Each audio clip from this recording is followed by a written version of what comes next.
Good evening, everybody, and thank you for joining us. Hello, welcome to this Schools White Paper Legal Roundtable. I'm Tanya Tiraoro, founder and co-director of Special Needs Jungle. We've got a lot to get through tonight. First of all, we're going to tell you who we are, and then we'll let our panelists introduce themselves. So, yep, I'm Tanya Tiraoro, and over to Renata. Thank you, and thanks everyone for joining. I'm Renata Watts. I'm a co-director of Special Needs Jungle, and along with Tanya, I'll be leading the first part of the roundtable, where we'll be putting questions you sent into the panelists. And over to Sharon. Hi, I'm Sharon Smith. I'm one of the co-directors of Special Needs Jungle. I'm going to be out of view for the first part of this webinar session.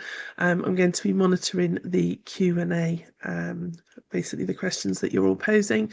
And then along with Gillian Doherty, who is our fourth co-director, we'll be basically looking at which of those are getting the highest votes, and then we will pose those to the panelists later on, and that'll be myself and Renata, I think. So thank you.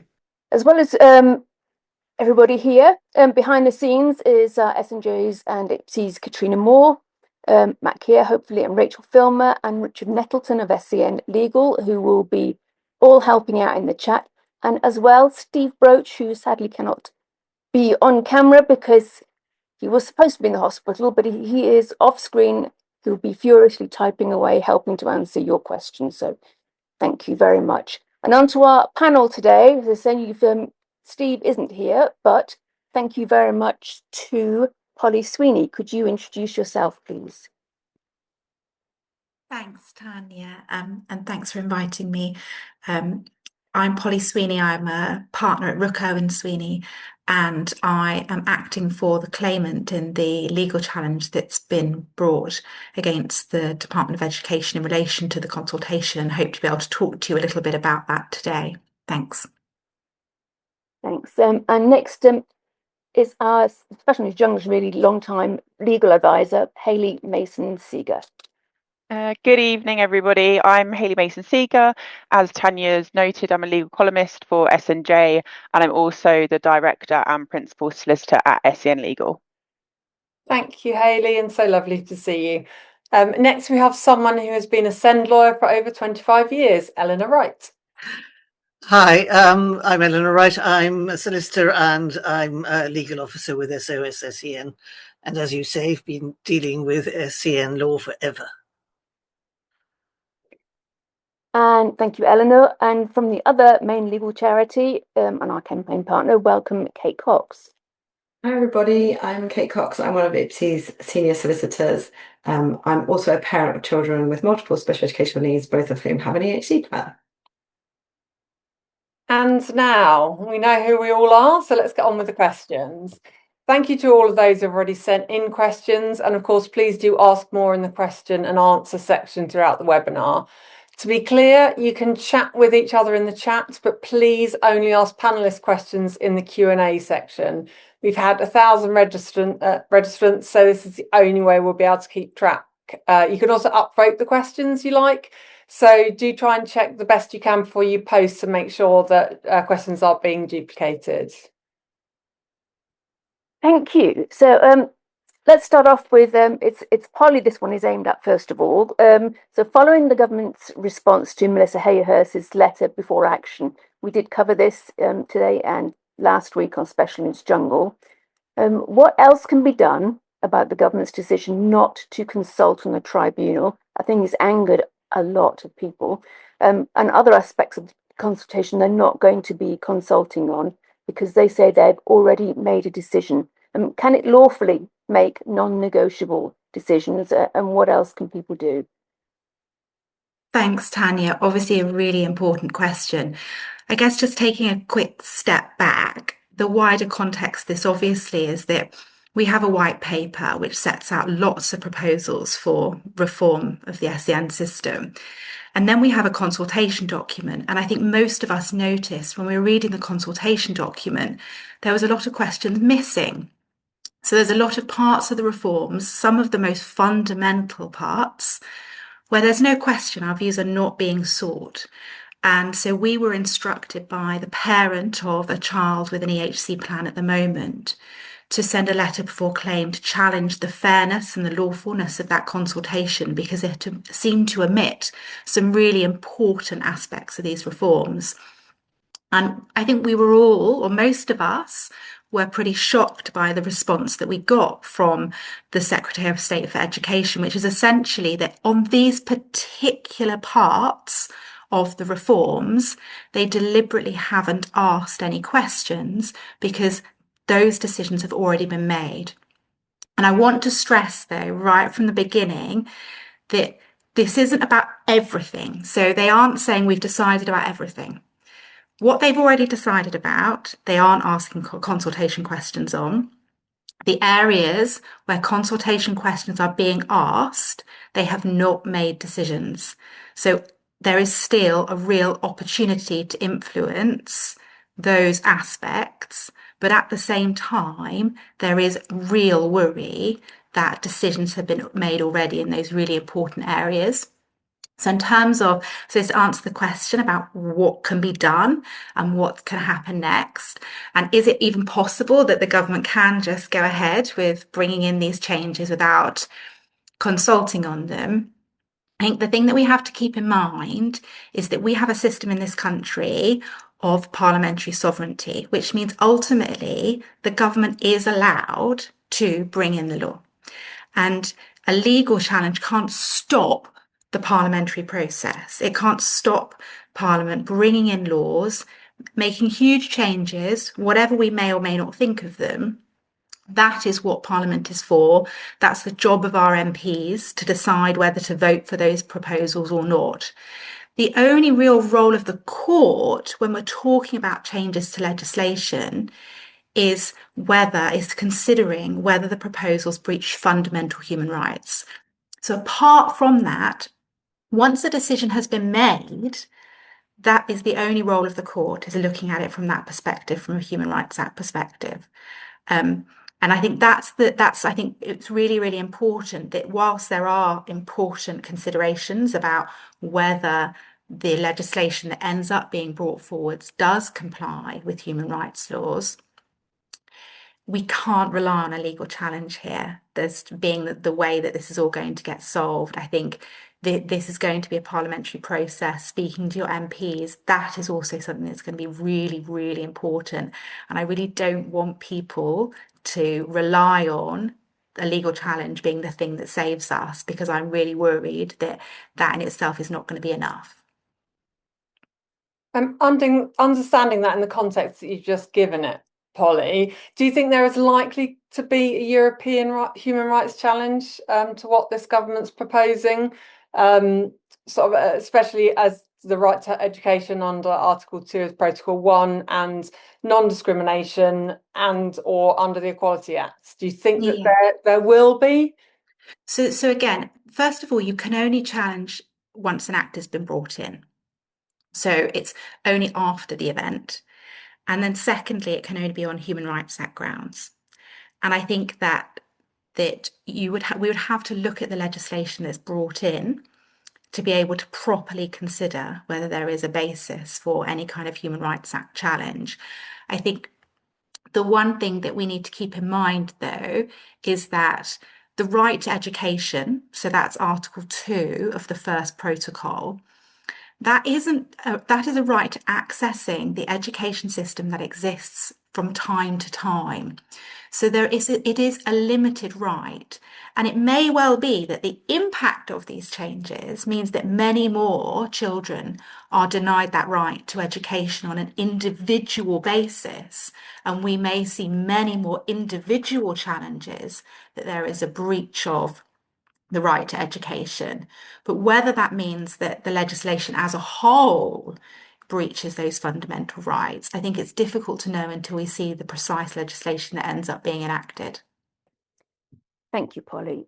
So how can we raise these issues within our consultation answers so they won't be disregarded?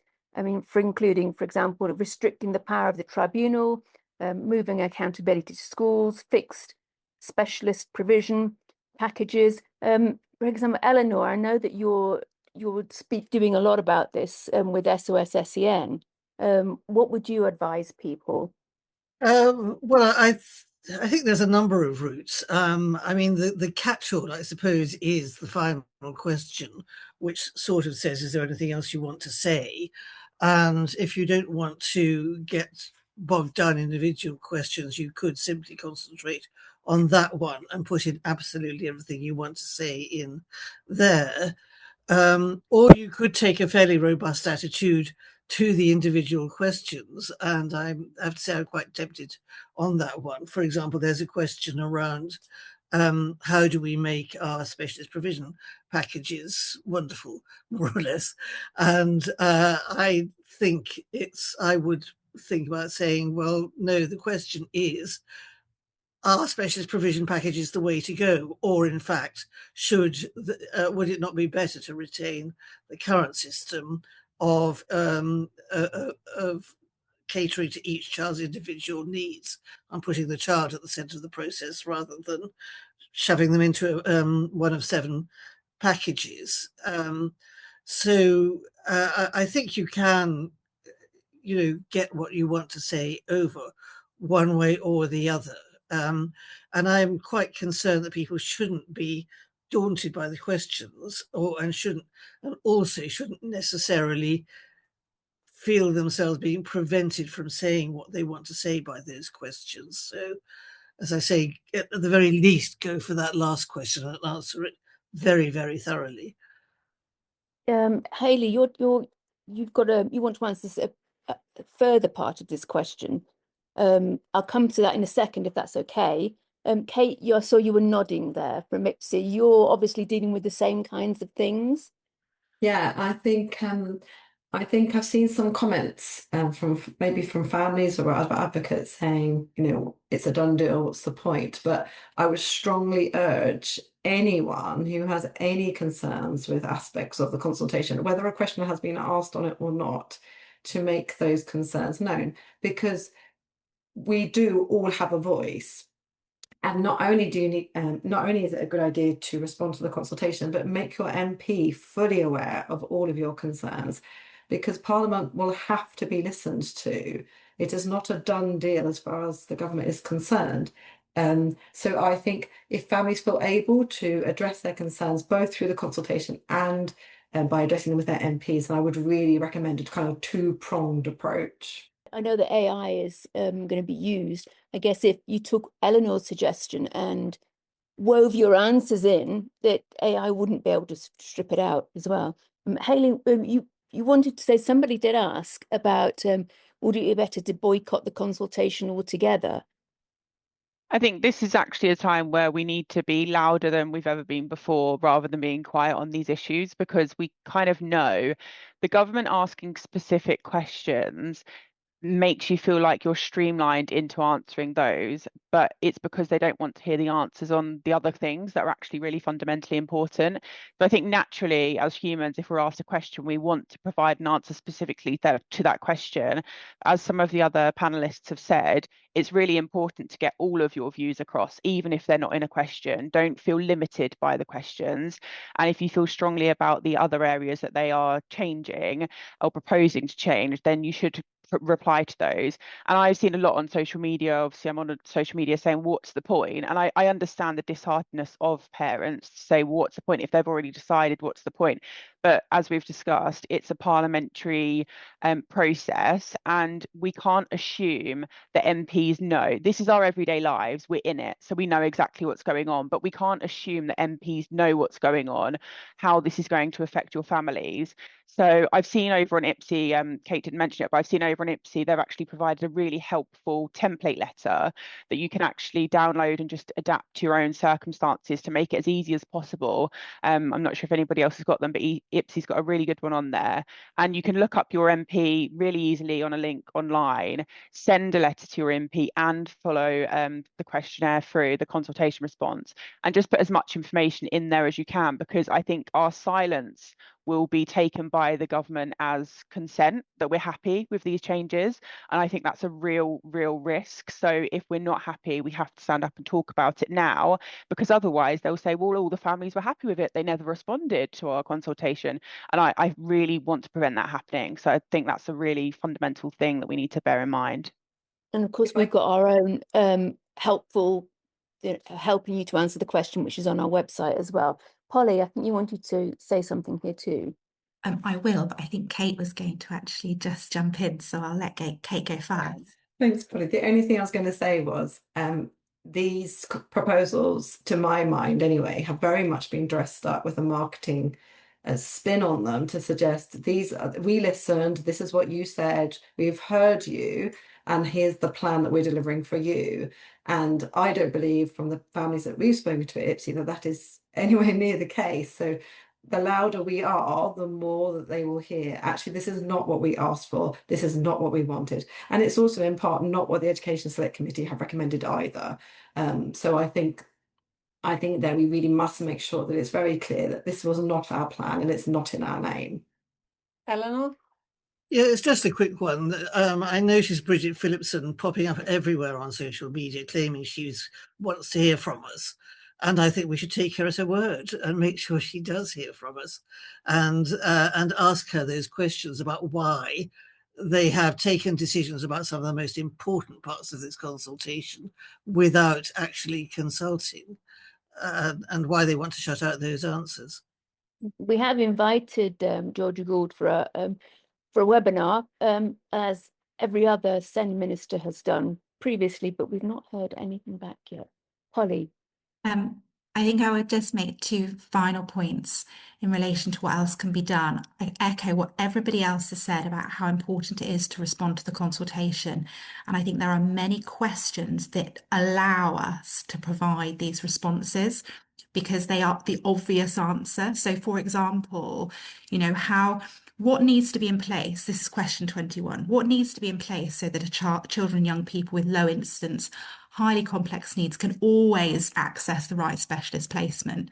The obvious answer to that question is not to take their legal rights away and to allow tribunals to determine placements. And I think as you go through, there are a lot of questions which invite concerns being raised about these particular proposals, and I would encourage everybody to respond so that that can be seen properly through the consultation process. And then the second point in relation to MPs, I think I share the concerns that have been expressed that a lot of MPs do not understand what is being proposed. So broadly speaking, these reforms can be almost split into two parts. First of all, you have the part which is the measures which I think most of us would welcome, which are enhancing training, enhancing funding, inclusion, early help. All of those things we welcome. They do not require legal rights to be removed, and they do not require changes to the powers of the tribunal to be implemented. And we should not allow the DFE to spin that narrative. MPs need to understand that we can get the good stuff for children without needing to have to restrict their rights.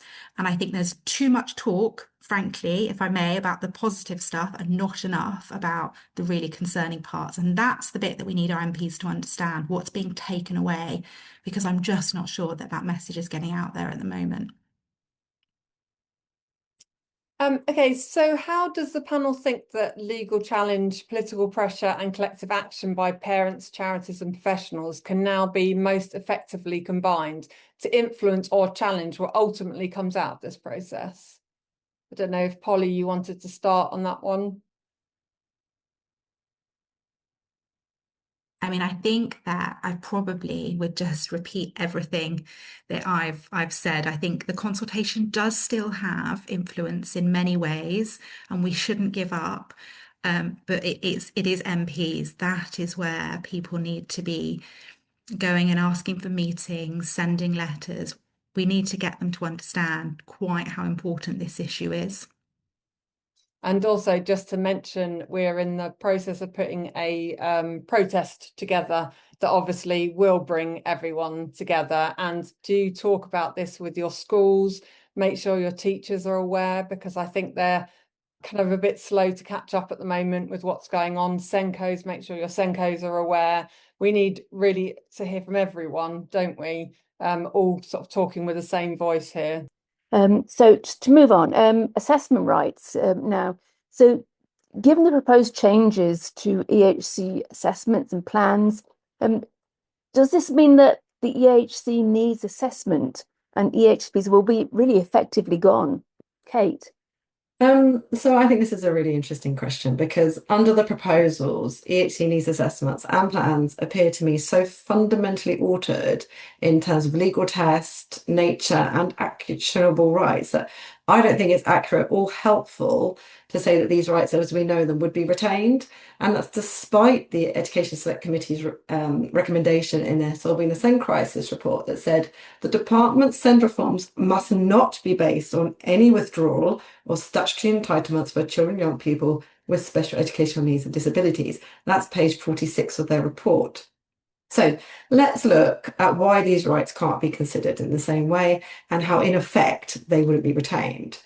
So currently, an EHC plan must be issued if one is necessary to ensure that a child or young person will get the special educational provision that is reasonably required for their individual needs. So that's the legal test. We look at necessity benchmarked, if you like, against individually required provision.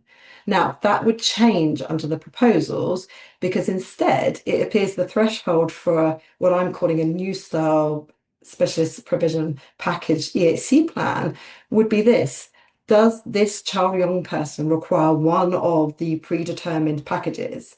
Now, that is an altogether different question, and only a child or young person who would need what's called the overall package of support in one of these predetermined packages would get this specialist provision package, and only those who need a specialist provision package, also called an SPP, in case any of us use any abbreviations, would get an EHC plan. Now, that also means the threshold for this new style needs assessment, this far reduced needs assessment, would also likely rise. So currently we have a test which is relatively low, which simply looks at whether the child has or may have special educational needs and may require special educational provision in accordance with an EHC plan. Now, that will rise under the proposals, presumably, to a question that looks at, is there evidence a child may require one of the predetermined set packages? And again, that's a wholly different question, and it's going to lead to fewer children and young people meeting the legal test for a statutory assessment, which in turn necessarily means fewer EHC plans will be issued, because that's the initial step in that process. So I think it leads us to consider that these rights to EHC needs assessments and EHC plans will be fundamentally altered. And in fact, EHC plans will operate kind of in name only. They're so fundamentally altered. Eleanor, did you want to comment on this, or is that an old hand?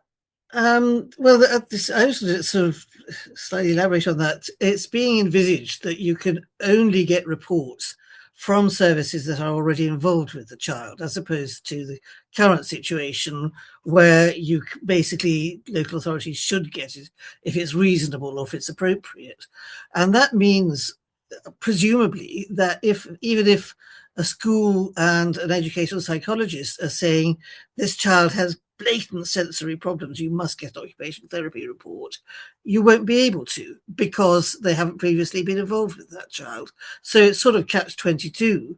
The child's needs never get assessed, so they never get to that service. It is hopeless.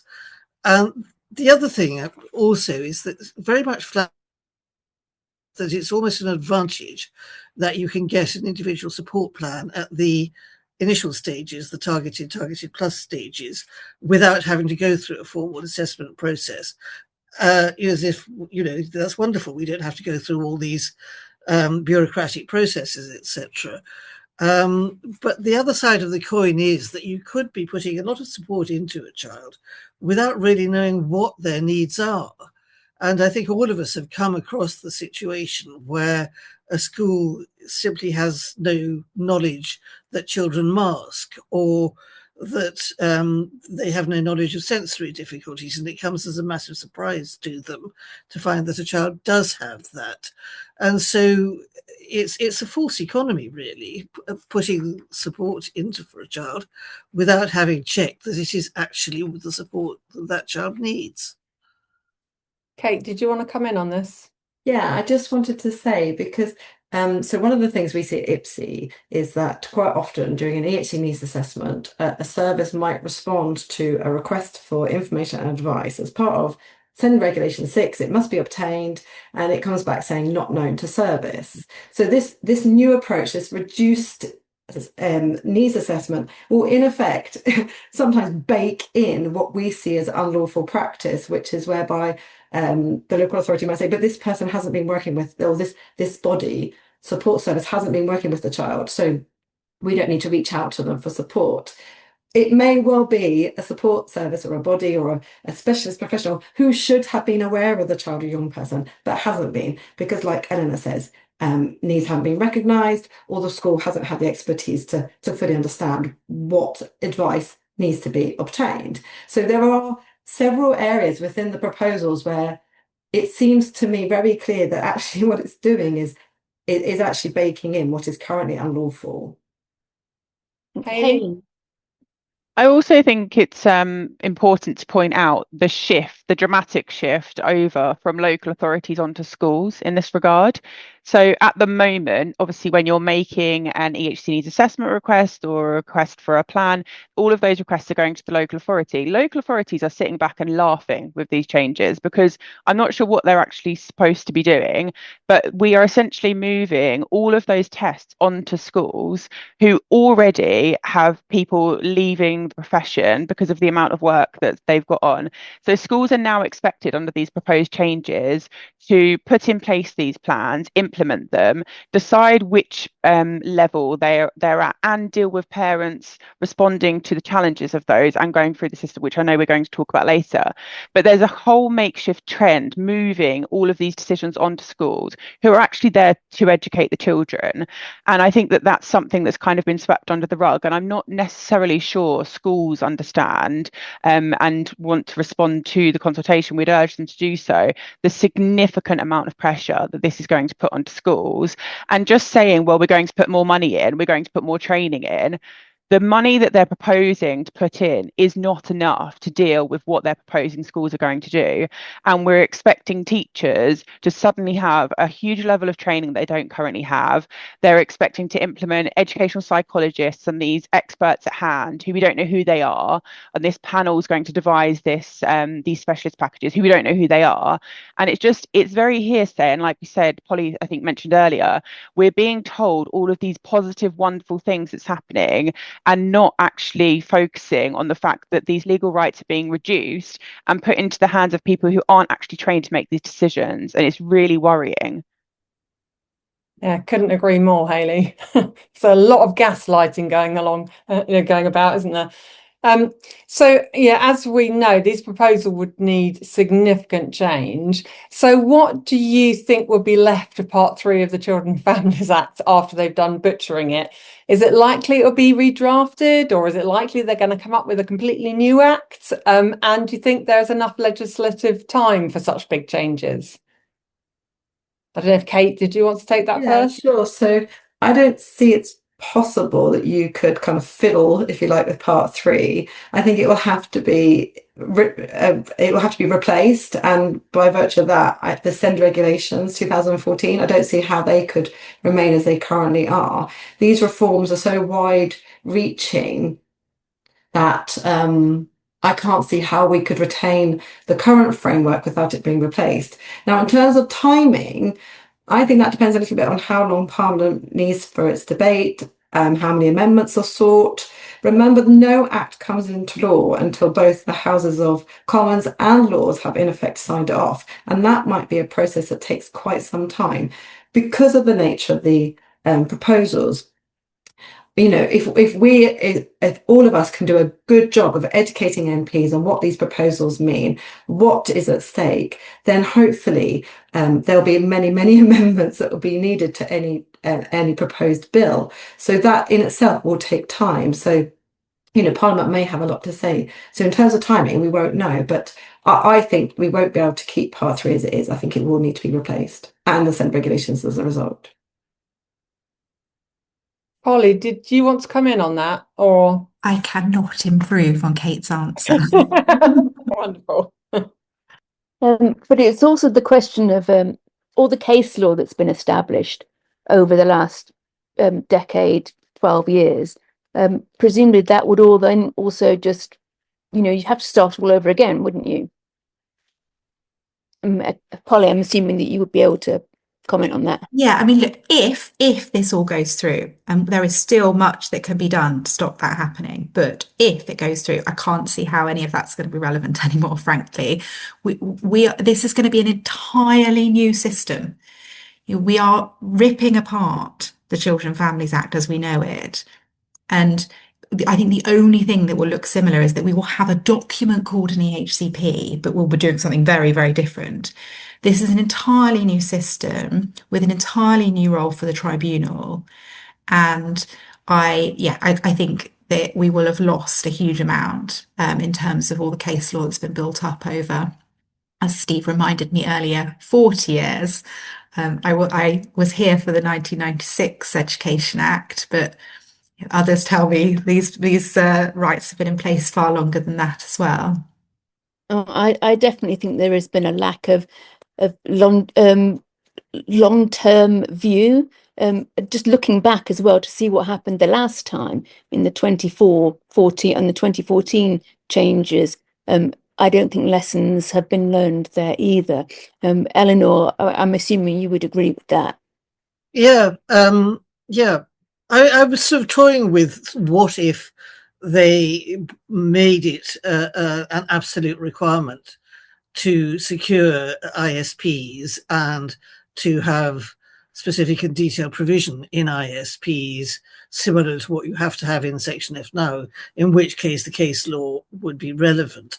But I don't think that's going to be possible because they trumpet the benefits of flexibility and having quite frequent reviews of those. And again, it's one of those things on the face of it, it sounds great, we'll be able to react to as your child's needs change. But the other side of that coin is that, you've got provision in there that they're struggling to give, and it suddenly disappears in the interest of flexibility. But actually it's disappeared because it's become inconvenient or expensive. We could, if we had the sort of protection we now have under Section 42, that would be great, but I don't see that happening. Hayley? I think it's also just pertinent to set out, which we assume everybody knows, but that's why it's important to set it out, is EHC plans at the moment are individually tailored to a specific child's needs. And what they're now talking about with these EHC plans, which are EHC plans in name only, are one of these 7 specialist packages. And this whole proposal, all of the proposals coming through in the white paper are very much fitting square pegs into round holes. We're just assuming that all children who have a special educational need can go into one of these select categories that they've defined for us. So we're trying to have a whole shift into mainstream school, and it's being very much portrayed as let's get everybody back into mainstream, let's get EHC plans based on these 7 categories.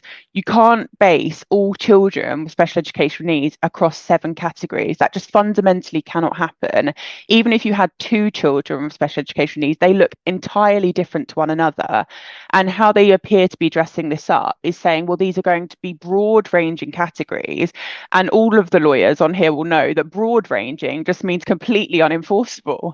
So it actually means not very much is going to be delivered at all. So I think that there's this real concern that not only is it a real drive back into mainstream, but it's also a drive into a pigeonholing children into specific categories as well. Eleanor, did you want to come back in? It was just quickly on that.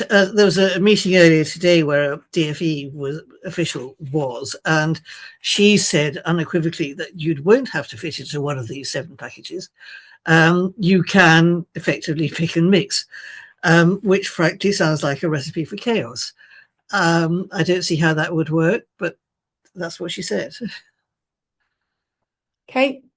I just wanted to make the point that these 7 packages are supposed to cover children from 0 to 25. I don't understand how we're going to have a package that's both broad enough to cover actual needs, not just presentation of needs either, for that matter. There's a lot of talk in the proposals around presentation of needs and identifying the package in relation to that. And I think there's some fundamental challenges there, because a child may well present with some needs, but that's not their underlying need. But the second point is, I have no idea how you make 7 packages fit all the needs in this country from 0 to 25. Yeah, couldn't agree more. So given the shift of accountability from local authorities to schools and the inevitable rise in complaints and disability discrimination claims as a result, how does the proposed framework ensure that governing bodies themselves are sufficiently trained, competent and accountable? And if it does not, is this a structural gap that needs to be addressed? Obviously, the problem is new laws can't increase the time governors have available. I don't know who wants to take that. Well, I am a governor, and I couldn't agree more with that. I mean, school governors are volunteers. They tend to be recruited for a particular type of expertise that they might have, whether it's in education or finance or whatever, employment law, etc., and not for their knowledge of SEND. They don't get training in SEND. And I know that, that there's been quite a lot of publicity from head teachers saying that there's been an increase in complaints, and it's one of the things they hate most about their job, the amount of time they currently have to deal with complaints. And I think this can only really make for quite a toxic environment between schools and parents, because if it's schools who have to deliver ISPs, they have a statutory responsibility. The only accountability the DfE is offering is Ofsted, but it's no consolation that Ofsted might come in and get cross in 2 years' time if your child is not getting their provision today. Or this complaints process, which basically goes up through the head teacher, usually to a panel of governors. They say that panel will be strengthened by having a supposedly independent SEN expert on, but they talk about that in terms of being a local SENCO or senior person with experience. So question how independent that is when schools are being encouraged to cooperate with each other. Certainly in my experience, governors tend to find in favour of schools. It's not surprising, they've got to carry on dealing with that head teacher. So question how much faith parents are going to have in the independence of these panels. But I think more seriously, the remedy, if you're not happy with the complaints process, is going to be either a disability discrimination claim, which can get very toxic and personal, or something like judicial review. And so you're setting up a system which potentially brings parents into a direct fight with the school, which is something we would currently always aim to advise parents to avoid, because you've got to carry on in a relationship with that school. And for governors, to have to spend much more time on complaints panels, I seriously question whether they are going to get people who are prepared to volunteer to do it. And when they realise that, if a judicial review action starts, they are going to be the people who are going to be called on to justify their decision to a judge, there's going to be even less enthusiasm for it. I don't think it's been thought through, and I really don't think they've talked to governors about this. If they did, they would, I think, have to rethink. They're moving the fight from the LA down to the school in that case. So, Kate. I think there's 2 fundamental things I just want to add here. One is, all of this begs the question of what on earth happens if a child's not in school. So children receiving education otherwise than in school, children receiving alternative education under Section 19 Education Act, children in custody, young people on supported internships or apprenticeships, what happens here? But going back to that question around school complaints, again, if you consider what the Education Select Committee recommended, they recommended that the local government social care ombudsman, that independent investigative body, their remit be extended to include school complaints about special educational provision. And that's missing in the proposals. And I think that's a significant omission, because rather than having these volunteer panels for, with governors' complaints and checking and kind of providing that scrutiny, why is it that recommendation from the Education Select Committee has not been adopted? There is an awful lot of questions on EOTAS in the chat, and we have a few here as well that people have put forward before the event. It's not mentioned at all. People with EOTAS packages are very, very worried about what that will mean for them. We have heard an official say earlier today that nothing will happen to those people with EOTAS. So what can the panel mention about that, Polly? I think it's terribly concerning that the white paper and the consultation are entirely silent on this. We're only left to guess, and that's not good enough. There should be clear proposals for how EOTAS and Section 61 of the Children and Families Act are going to be dealt with under the new reforms. And I have real worry about children who currently have those packages. It's difficult to reconcile the very tailored need for education for groups of children in that setting or out of school settings with the way that the reforms are going, which is standardised packages that fit into lists and provision. So I wish that I could answer the questions on EOTAS and provide something helpful, but I think the answer is we're all in the dark here. Hayley. I've just seen a couple of things pop up on the chat asking what EOTIS is. So obviously for some children and young people, education in any setting would be inappropriate due to their special educational needs. And this is often referred to as EOTAS, EOTIS. It's education otherwise than in a school. So just to help those parents who are perhaps wondering what it is, if it doesn't directly apply to them. If the local authority agrees it would be inappropriate for any required special educational provision to be delivered in school, it can agree to deliver it somewhere else. And those packages are perhaps some of the most individually tailored packages that we see in an EHC plan because they are so varied. So I don't understand. They're completely missing from the white paper. And certainly we have seen an increase in EOTIS, EOTAS provision, certainly since the pandemic. And I would say year on year, it's rising for EOTIS provision for children. And it's really hard to understand where these children fit in, and just being silent on it doesn't answer the question, as Polly said, because essentially in order to go through the targeted plus specialist packages, I understand that today it was mentioned by the government that actually these won't be going away, but you need an EHC plan in order to access EOTIS provision. So it's really hard to understand how you'll fit into a package if you've got an EOTIS package, which you need an EHC plan to access an EOTIS package. It's really hard to understand also who is going to be monitoring these, because obviously with everything being pushed onto schools going to be planning, delivering the packages and making all of the relevant decisions about which category you fit into. That doesn't work for somebody that's not in a school. So will that sit with the local authority still? Will that go to a school? It's very unclear, and just being silent on it should be very worrying for all of those families.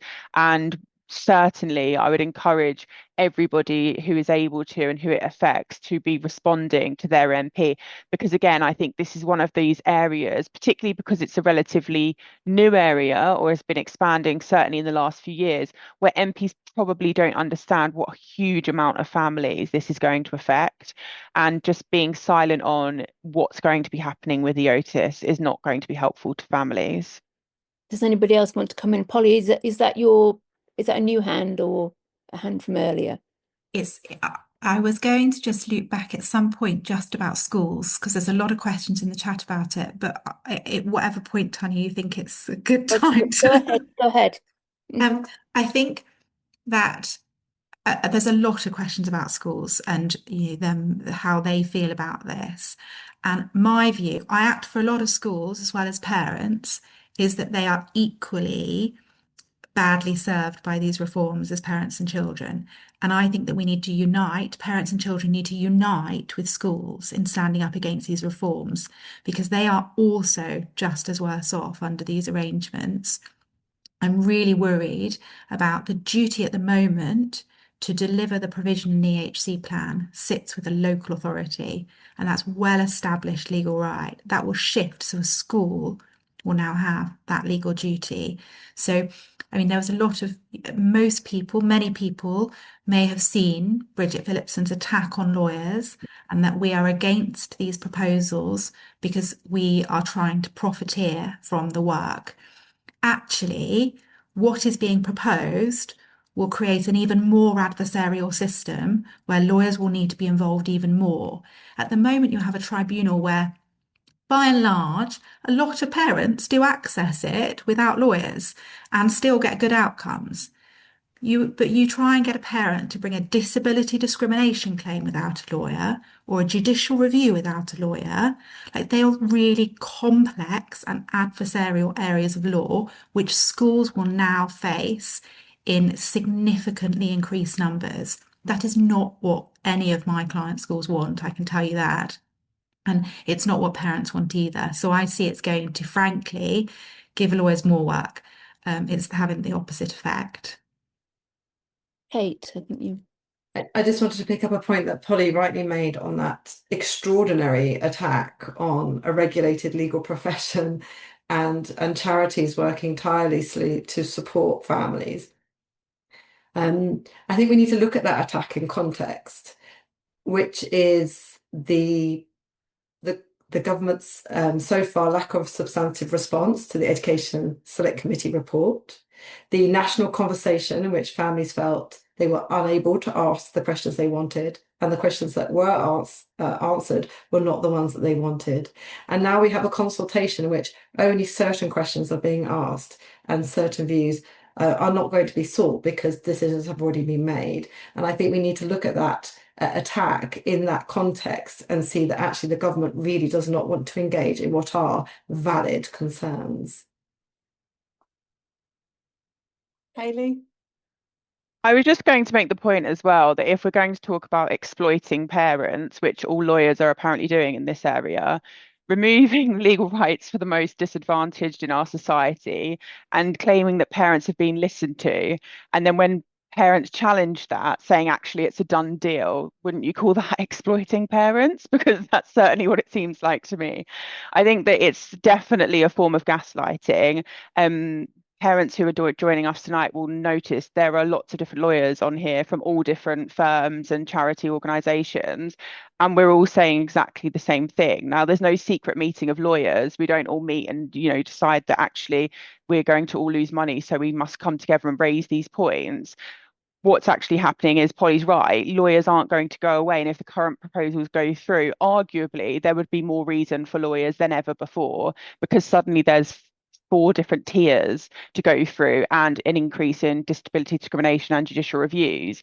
But what actually is happening is it's a deflection away from the specific concerns that lawyers are standing up in this area to raise, and rather than actually responding to the issues that we're raising, the Bridget Phillipson was just turning around and saying we're exploiting parents and that's why we're raising them. Again, a deflection as to what the answers actually are to some of these questions we're raising. And I think that that's why that's come out.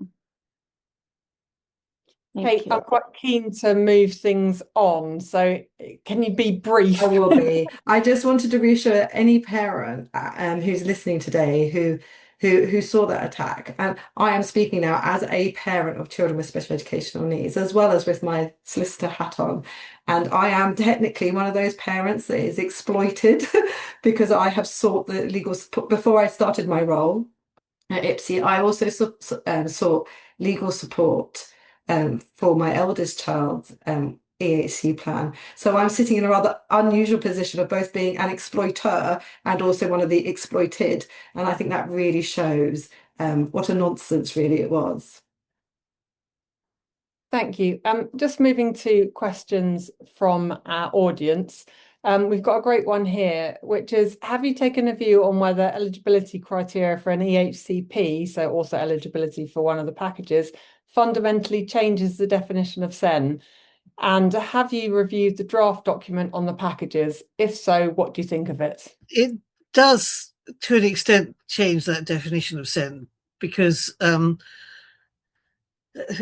partly this definition complexity by virtue of do you fit into one of these packages. Also, I mean, more informally, the DfE has been saying that the criterion for an EHCP is do you need provision over and above what's ordinarily available in school, which is very familiar, very similar to what we have now. But the difference is, of course, that the baseline has changed or will change, and they will say what is ordinarily available in school is way more than it is now. And so it will therefore be much more difficult to show that your child's needs can't be met, sort of, don't come above that threshold. And I know of parents who are absolutely terrified that, come 2029, 2030, their child is going to be deemed to have fallen out of that, and where that is going to leave them, with support that they desperately need suddenly being removed. We had a lot of questions about children who are out of school because they're too ill to attend, with EBSA also, who will never be able to do them, but they haven't got an EOTAS package either. What is going to happen to them? Are they still going to be left in exactly the same situation? I think, again, this is just an I don't know. They're completely silent. Whatever reason a child is out of education, whether it's EOTIS or whether it's, emotionally based non-school attending, it's completely silent on these children. They're just like the lost children in the white paper, and that's really, really worrying. Whatever reason they're out for, they're not currently mentioned. Kate, I just wanted to say the benefit of an EHC plan for those types of children that Hayley is talking about is that currently all their special educational needs and all their special educational provision, which is reasonably required for them, is detailed beautifully, specifically, in great detail in their EHC plans. Now, because there is an absolute legal duty on their local authority to secure that provision, it acts as the safety net, that the protection is there for those children. It doesn't matter that they're not in a school, not able to attend, because their EHC plan secures, it guarantees them that provision. And if the EHC plan is out of date because their needs have evolved or changed, then there's mechanisms for that to be reviewed. And if after an amended plan is issued, the family's not happy, they can go to the independent specialist tribunal to ensure that the provision is right. That's the purpose of the EHC plan, and that's why the protection is there for those children, whether they're in or not in a school or college. So if you strip those rights away, then there's whole cohorts of children who are suddenly left with us saying, what happens for them? What is the purpose of their EHC plan, that situation? Who is going to provide support? A quick question on post-16 provision. So we know that post-16 provision for SEN children is already limited. What will happen for post-16 in the new white paper proposals? Is it likely that the new framework would not cover SEND education for over 18s? And what would be the impact of that? It doesn't propose taking the rights away post-16. But I fear that there's quite a lot will get even muddier, partly because of the point Kate was making earlier. How does a specialist provision plan that fitted 5-year-olds also fit 20-year-olds? So how do they fit into these packages? And it is very dependent on people being in schools because of, even with things like EOTAS, you still got to have presumably an ISP. So who is going to be responsible for that? There is more likelihood of over 16-year-olds being out of school for various reasons, notably, lack of sufficient specialist provision for over 18s and over 16s, or they may have very little to do with schools and colleges because they're in apprenticeships. So there is, I fear, more of a risk of them falling out of the system and actually doing what the current system tries to avoid and becoming NEETs, not in education or employment or training. And I don't really see that this has really applied its mind to that. I think it's also pertinent to add, though it says in the white paper, and those of EHCPs will continue to be supported where needed up to the age of 25. And I think where needed should take great worry in the grand scheme of everything else that's going in the white paper. We also know that they propose at the post-16 level to do a needs assessment to identify which children still need to remain on an EHCP. So it's one of the kind of trigger points. It says any child with an EHCP or who has been assessed as needing one in a mainstream setting as of the legislation's commencement date will retain their EHCP and associated provision until they finish their current phase of education, primary, secondary, post-16, or until they choose to move to the new system, which nobody in their right mind obviously would be doing. But it says as pupils move to the new system when they reach the end of a phase of education who do not need an EHC plan, they will be supported through the flexible layers of support. So I think that there being a needs assessment at those trigger points will effectively be removing as many plans as they can at those points, and that we might see there how those post-16 categories are affected because the where needed, when we don't know who the people are going to be that's going to be making those decisions because it's not going to be under the local authority, is very concerning for that category of young people. And quickly, Kate and Eleanor, do you have your hand up as well? Because then we'll move on to the yes, Kate. All I was going to mention was when we think about that kind of reassessment point that Hayley was just talking about, remember that the legal test for an EHC plan is likely to be, does the child or young person require one of these packages? So therefore the cease to maintain test, the test at which a local authority can look at to stop, if you like, any EHC plan is going to change from local authority is no longer responsible or the EHC plan is no longer necessary to does this child or young person require one of these specialist provision packages? And if they don't, they're not going to be eligible for an EHC plan. Eleanor? Yeah, there's a number of indicators in the white paper that of attempts, I think, to try to shift provision towards health, particularly in relation to mental health support, where they keep saying, oh, that's going to be for health to deal with, particularly things like therapies and so on. And currently we see with over 16s, over 18s, quite often local authorities will try to say, well, social services could do all of this. And I think that could well be the direction of travel. You don't need an EHCP because social services will sort it all out for you, I fear. Good luck with that.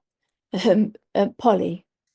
I was just going to mention really briefly, in case people weren't aware, there's also a post-16 education and skills white paper, which has a little bit more information about the plans for post-16. And there is a section on SEND, but the detail is really lacking, but there is a section on SEND in there. And there is also a PIP consultation that's just come out as well. So if you're not too tired after all that, I would have a look at that. We'll be sharing links to that as well. So that concludes this first session. We've got so many other questions we can go on all night. But if Sharon, you want to pop in, I'm going to take a break.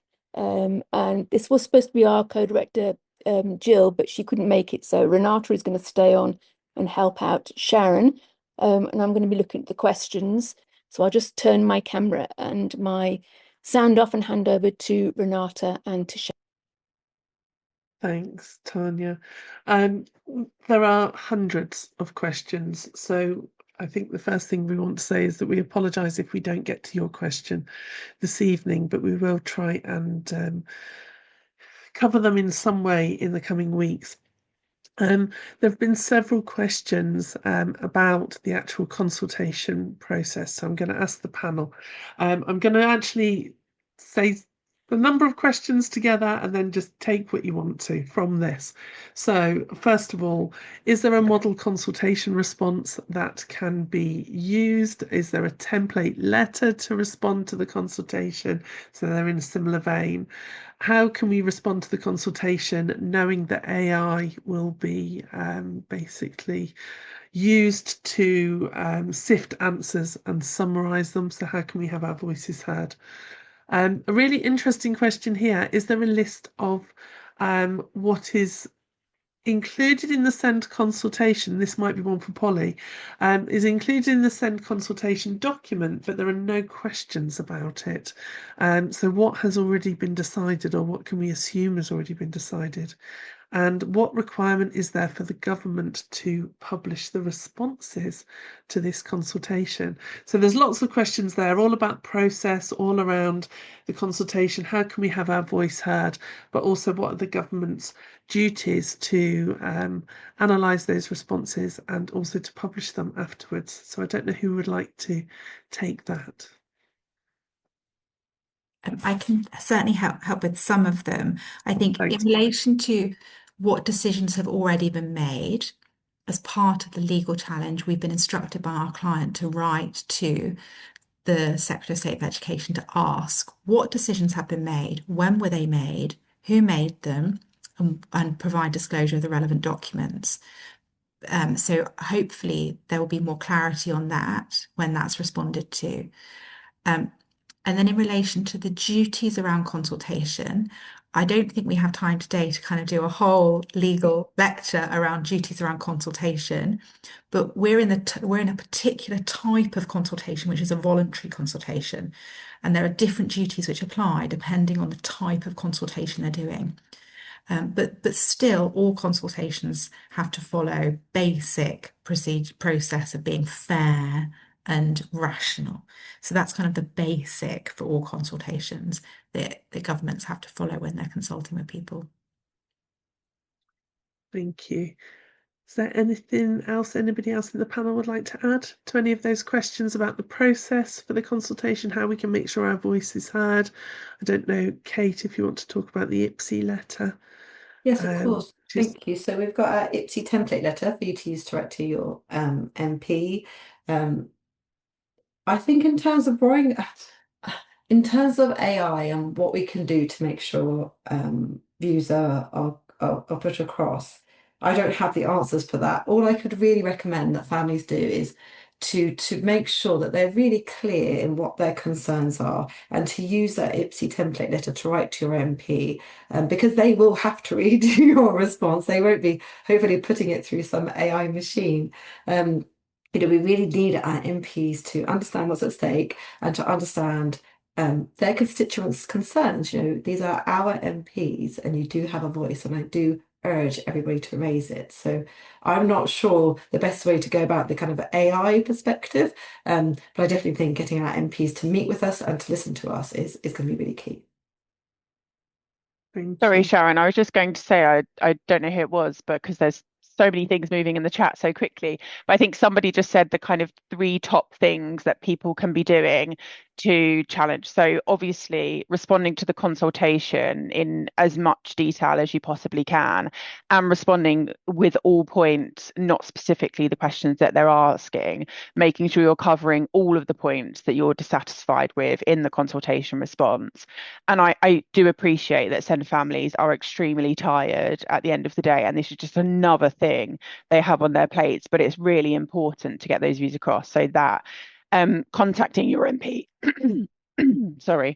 contacting your MP, and if you don't have the time or energy to create your own letter, there is a fantastic resource on IPSEA's site. So go on, download that, change it to your individual circumstances. There's a really easy search link to find out who your MP is.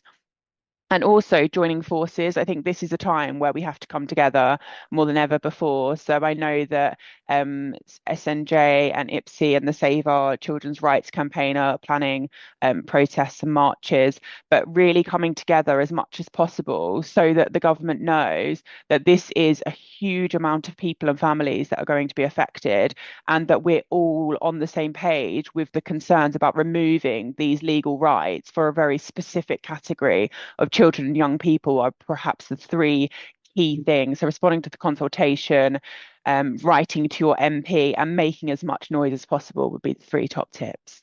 I just wanted to add there that if people keep their eye on Special Needs Jungle, we are working as hard as we possibly can to put things out to help with answering the consultation. We are only volunteers though, and we do have day jobs and very complicated children, so just bear with us. We are doing our best. And if there's anything specifically that you think that we should prioritise as far as putting information out, just let us know and we'll take a view on it. Okay, so now moving. Oh, sorry. Just suggest particularly anyone who has a Labour MP or knows one, because I think they have been slightly somehow reassured to think that these proposals are wonderful and parents are going to be okay with them, and they need to be made to realise that that is not the case. Because that was essentially what succeeded in relation to the benefits issues. And I know the government is desperate not to do a U-turn, but if there's a realization that they stand in real danger of losing seats, it sort of gets it may have more effect than anything else. Yeah, completely agree, Eleanor. Okay, so next question. The UNCRPD, which hopefully I'll get it right, is the United Nations Convention on the Rights of Persons with Disabilities, and the Equality Act talk of disabled children. Are there not protections that provide for reasonable adjustments and support for the disabled child or young person? I don't know who wants to take that, Polly. So they're two different pieces of law. The UN Convention that you've mentioned, although it has been incorporated into UK law, the way that it's been done by the government, making it as simple as possible, means that you can't sue the government for not complying with it. So it's relevant and it's something that has to be taken into account, but you cannot bring a legal challenge directly for a breach of it. And then the second is equalities law. Now that is going to be really, really important for individual children if these reforms come through. Indeed, as I mentioned before, I think the government, the DfE itself recognises in the consultation that if your complaint at a school level isn't resolved, probably a claim in relation to reasonable adjustments under the Equality Act is going to be one of your only rights of redress. So that is going to be really, really important for individual challenges going forwards. Does anyone else want to talk specifically around the reasonable adjustments? Kate? Yeah, I'm just going to make the point that at IPSEA we see families making claims for disability discrimination in the SEN Tribunal, but those are not easy claims to bring. It's a very different jurisdiction in the SEN Tribunal to if you make a SEN appeal, where the tribunal will use its what's called inquisitorial function to make sure it's got the evidence it needs before it to decide the matter, and that can include it adjourning to allow parties to get evidence or to direct a party to provide evidence. And it can ask questions of parties, of witnesses and things. And it's really different in a disability discrimination claim. They are harder claims for parents to bring because they are very much kind of put on a strict burden of proof. And when we look at that in the context of shortages with legal aid, I really feel that putting families in a position where their only real redress is to bring a disability discrimination claim is very, very unfortunate. When we have a specialist tribunal expertise body, these specialist members with a lot of expertise, it's beggars belief that we wouldn't use it. I think disability discrimination claims will become much more important, but unfortunately, they are harder for families to bring. And I think that's unfair.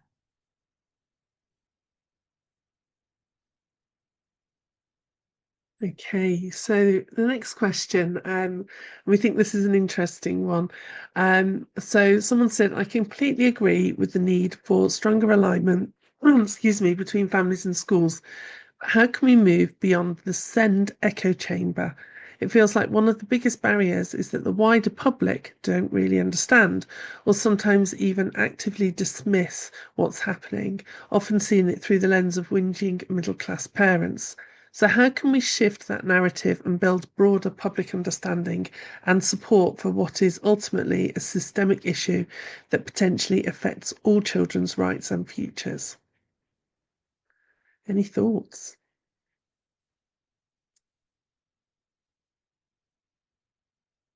I think it's a really, really good point. I think I'm concerned at the moment that the mainstream press, the mainstream media have this impression that these are really positive, and there's a lot of work that needs to be done to try and shift that narrative so there's a proper understanding around what's going on. I mean, there have been some really successful campaigns in the past. For example, when the government were trying to repeal the Human Rights Act, where we were able to really bring home to life what these cases actually mean for individual families. And so people, and I think so getting your individual story out there in whatever way is possible, why the tribunal has been important for you, why the tribunal's powers were fundamental to your child being able to access education, being able to provide case studies that show if the tribunal wasn't able to direct that my child could go to that placement, this is what would have happened, or this was what's happening to my child before the tribunal. So we can really bring to life how important the tribunal powers are and what will happen if those rights are lost. I think is really, really important, and trying to get the message out to journalists that this isn't lawyers, this isn't middle class parents, this is hundreds of thousands of children across England whose rights will be fundamentally eroded if these go ahead. So yeah, and I think the other point I would just pick up on related to that is that somebody made the point about the positives and shouldn't we be talking about those? And I think it is really, really important that we want to capture that as well. So where good things are being proposed in the consultation, we want to be using that as an opportunity and say, yeah, we welcome those parts. We really do welcome those parts, but we don't need to remove legal rights to achieve them. And so, one of the concerns that I have is about using these measures as a justification for removing legal rights when the two that we don't need to have one or the other. And so I think take the opportunity, I think when we're responding to the consultation, to pick up on the positives and explain why the negatives aren't needed. Thanks, Polly. Kate, I don't know if you're wanting to come in. Your hand's up. Yeah, thank you. So I just wanted to develop a point that Polly was making really sensibly in that situation, whereby the mainstream press, because I think there's a little bit of a narrative that's being peddled that children and young people are receiving more than they should, that children and young people are getting something for which they do not need, and so therefore these kind of caps on provision will be will not have any material effect on them. I think it's really important when anyone's responding to the consultation, then they make really clear that what the current framework entitles you to is only that to which is reasonably required to meet individual needs. Nobody is getting more than they should. And I think I think a narrative has developed around that, which is actually quite convenient if you are trying to reduce and to cap.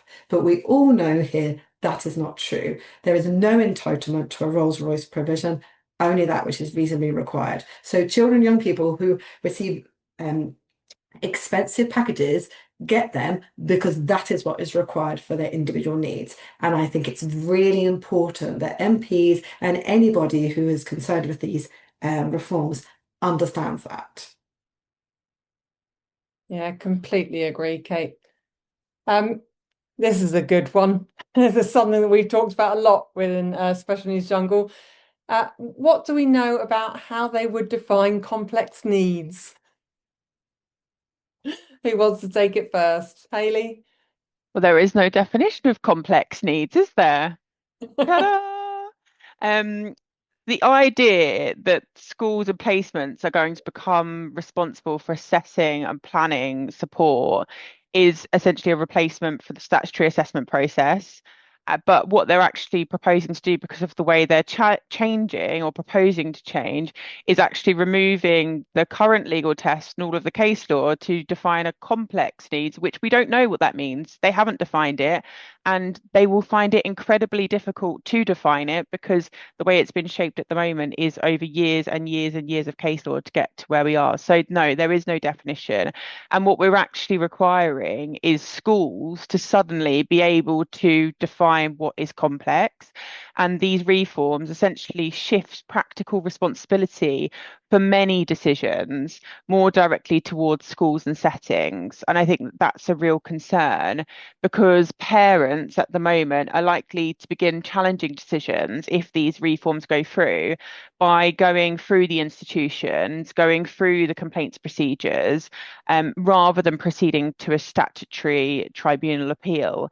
And I think that schools and parents should both be mindful of this because the complexity of additional documents for schools, the increase of demand on schools, the increased pitting schools and families against one another is going to be really concerning because at the moment schools are very supportive of children with additional needs, and if they can't meet their needs they're very clear, but suddenly all of this responsibility is on that setting, and it's really concerning that they are going to be left without additional training, without the right amount of funding to make these decisions as to the future of a child's, career, educational career, and what recourse those families have to challenge that. Because at the moment, if they were unhappy, they would just go to the tribunal, and it's an independent system.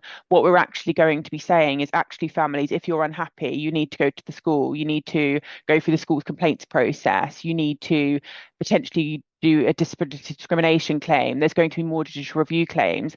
That makes things extraordinarily difficult for schools and families. And the one thing that parents asked for and families asked for when they were consulted is what they needed to make the system better was accountability. And that's the one thing we absolutely haven't got in the white paper. There is no accountability. So that's the one thing that we asked for and has been completely forgotten. Absolutely. I'm going to move us on to the next question. And I wonder on this one, maybe Eleanor, if you've got something to say, but obviously anybody feel free to jump in. We have two questions actually, but they're of a similar vein. So the first one is, how do we tackle the fact that some local authorities are already acting like the proposed changes are a done deal? And someone else has said, in my local authority, they're driving forward their plan, and caseworkers in the local authority are speaking to and treating parents as though the proposals have been made. And how can we challenge that? So I don't know. I can see Hayley's got a hand up, but I don't know. I think Eleanor? it is fairly obvious that the law has not changed. We don't even know if it, once it goes through, I think something will go through, well, we don't know that it will go through in this format. Any local authority that ignores the current law is going to get itself into trouble. It's going to find itself being challenged in the tribunal, or potentially, I would urge people to consider, where appropriate, my favourite remedy of judicial review, because currently the law is very, very clear that these are absolute duties that local authorities have to comply with, particularly the duty to comply with time limits and to deliver what is in Section F of an EHCP and to deliver full-time education. And, do not let them get away with it, because, I'm sure they would love to sort of forget the whole process of the parliamentary process and have all this come into force tomorrow, but that's not happened. Thanks, Eleanor. Hayley? I was just going to reiterate that even if everything went through exactly as it is proposed, which we're certainly not expecting it to do, there will be no changes to the support received by EHCPs before at least September 2030. Obviously, we're in 2026 now, so I think that's something that we need to focus on and really get out there to as many people as possible. The law has not changed. I know some local authorities, it's been reported by parents, have updated their websites, saying there's changes to their criteria. That is LA policy. That is not the law. There is certainly no change to the law as it stands. And also there is no change to the way that tribunals will also implement the law. So I think that really clearly has to get out there, because I know some of the questions that have been asked on the chat this evening is about, is there any point in looking at secondary schools for my child? I was thinking about getting assessment. Do I just not bother? Absolutely bother. The legal rights for parents of children with special educational needs are so well protected at the moment. It's absolutely the right time to continue to fight for those rights. And in the meantime, for us to make as much noise so that we can make sure those protections aren't taken away.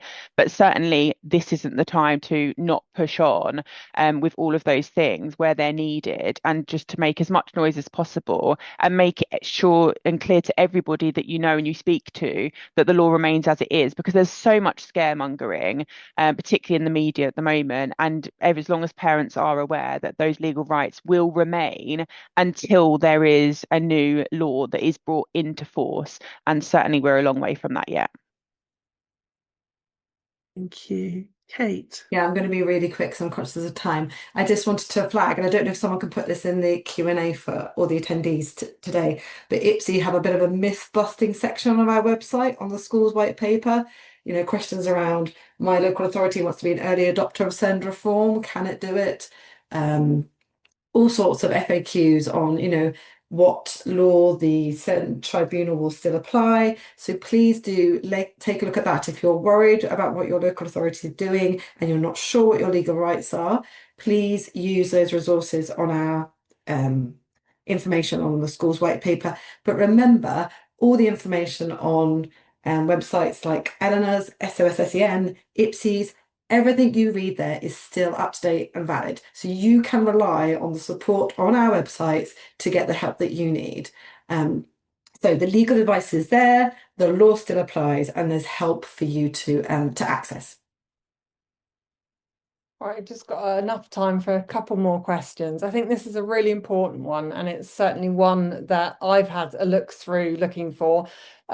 Just wondering, as far as looked after children go, or care experienced children, is there anything that you've seen in these proposals that will make them kind of like more vulnerable? I mean, certainly when I was looking through, I could only see them mentioned as vulnerable children. I haven't seen anything specifically, but is there anything that you can pull out that you think will affect these children specifically?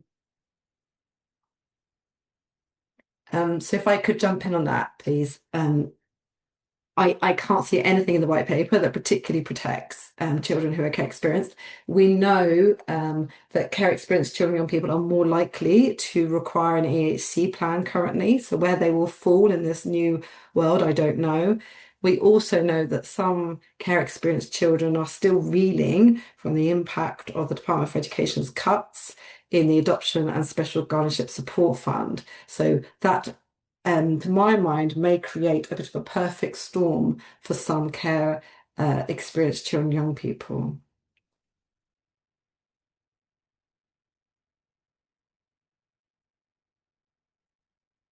Thank you. Just checking if anybody else was wanting to come in.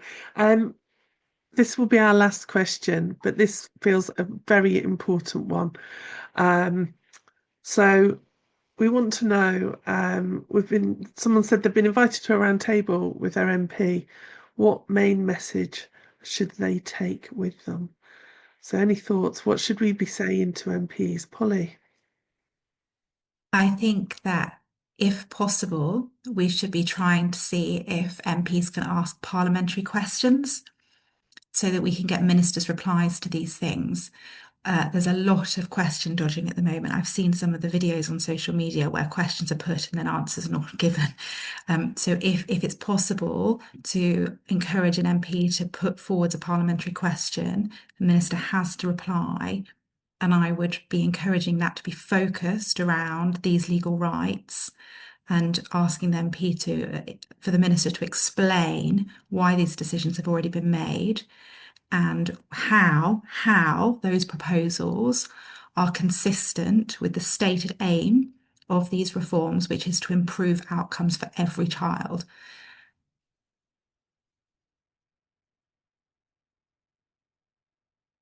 Does anyone else want to jump on? Okay, then just to close this down, could I ask each of our panelists what their one takeaway message would be that they want to give to the parents and everyone else listening before they leave? So, Polly, should we start with you? Or does anyone want to go first? It's probably a kind. I'll go. I would just say, don't let your silence be acceptance and consent for what the government are proposing to bring forwards. I think that this community of parents are one of the most dedicated, if not the most dedicated group of people, because I appreciate that everybody is incredibly tired, juggling so many more plates than they need to. And it's really, really, really difficult to find the time to do all of the extra things that we have to do. But protecting this group of children and young people's rights is so fundamentally important. We have until May to really make an impact. So do the things that we said, contact your MP, respond to the consultation, share your experience, use the templates where needed, and come together to make noise about why these fundamental rights do not need to be removed in order to improve the system.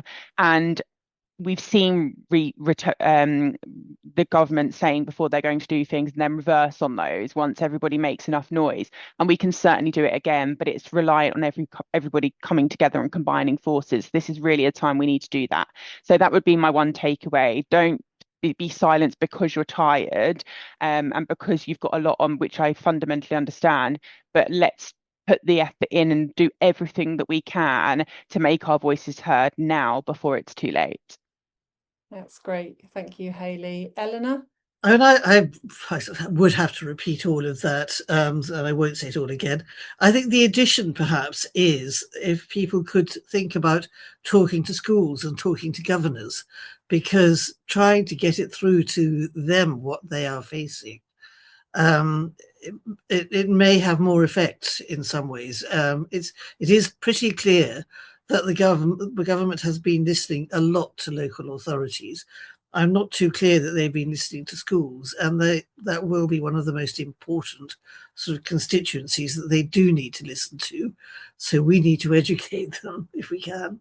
I have suggested a governor's webinar as well. Good idea. I spoke that to Katrina from IPSEA earlier on today, so hint, maybe that's something that they could look at. Kate, did you want to go next? Yeah, I suppose two things. One is to reassure families that the law still applies, it remains in place. Your children and young people with special educational needs have rights, and I encourage all of you to continue to enforce them if you need to. Let's all remember what legal rights are. They are a protection. They are a safety net for those who need them. So if you need to use it, do, and you can use organisations to get that support that you need. So yes, the law still applies, and we're very far away from it changing, and we can do a lot in the meantime to stop it in its tracks. It's brilliant. And Polly, what's your final message? I think I would just really bring it back to the legal challenge. And whilst I know my client is absolutely committed to taking that as far as she is possibly able to, and there may well be other legal challenges as well, I think we need to not be complacent and think that the Human Rights Act or a legal challenge is going to solve this. It's going to take far more than that potentially. And so, as much as we will keep fighting, we will keep fighting. I think we need to recognise that might not be a solution to it. I'm sorry, I wanted to end on something uplifting, and maybe Hayley should have gone last. But thank you.